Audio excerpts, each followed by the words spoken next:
এই যে এটা কি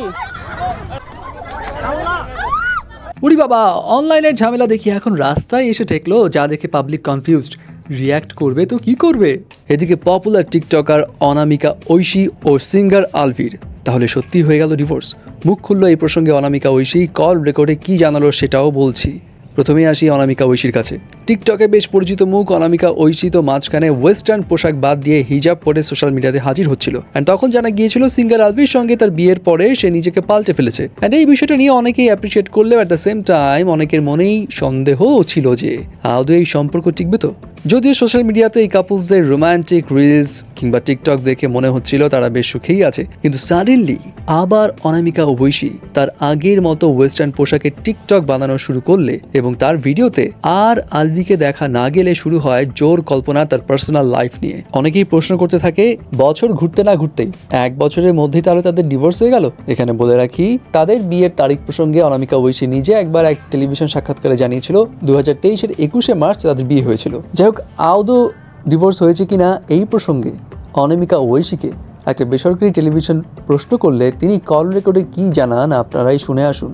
তো এটা ও ক্লিয়ার করে বলতে পারবে ও কি করতে চায়। তো এটা দুজনেরই একটা ডিসিশনের ব্যাপার।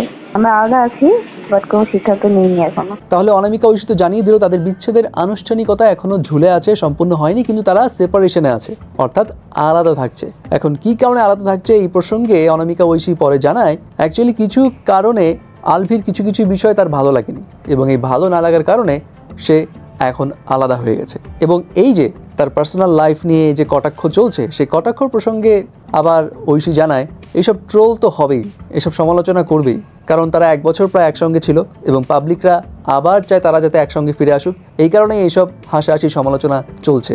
যাই হোক, এখন ডিভোর্স তো হয়নি, কেবল সেপারেশনে। লেটস সি কি হয় শেষমেশ। এবার আসি রাকিব হোসেনের কাছে।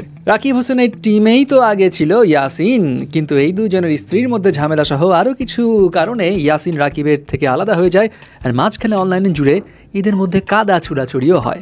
বাট এই কাদা ছুড়াছুড়ি আর কতদিন রে ভাই, এবার লাগা হাত।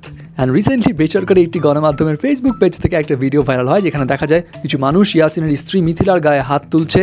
মিথিলা রাস্তায় অজ্ঞান হয়ে পড়ে আছে এবং সবই হচ্ছে পুলিশের সামনে।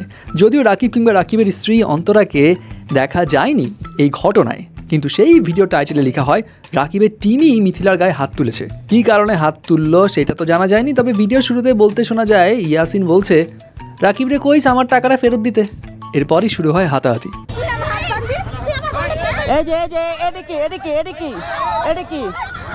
আরে বাবা, রাস্তাঘাটে এভাবে টাকা চাইতে হয়? যাই হোক, এখন এখানে পুলিশের নীরব ভূমিকা দেখে মজা নেওয়া সহ পাবলিকরা আসলে কনফিউজ রিয়াকশন দিবে তো দিবে কি, হা নাকি স্যাড? কারণ অনেকের মতে ভাই আর ভাল লাগে না রে এদের কারবার, পুরা বস্তি বানায় ফেললো পরিবেশটা। আবার সুশীল সমাজদের কনসার্ন হচ্ছে এদের যারা স্কুল পুরো ফ্যান ফলোয়ার্স আছে তারা শিখবে কি, যদিও এমনিতেও শিখার কিছু আছে কিনা বলে মনে হয় না। যাই হোক, এই হাতাহাতি থেকে আবার নতুন কাদা ছুড়ে শুরু হবে, অনেক ভিডিও ফিডে আসবে। এই দুশ্চিন্তায় অনেক নেটিজনরা হতাশ হয়ে পড়ছে। এখন তাদের এই ঘটনায় আপনার কি মতামত জানাবেন।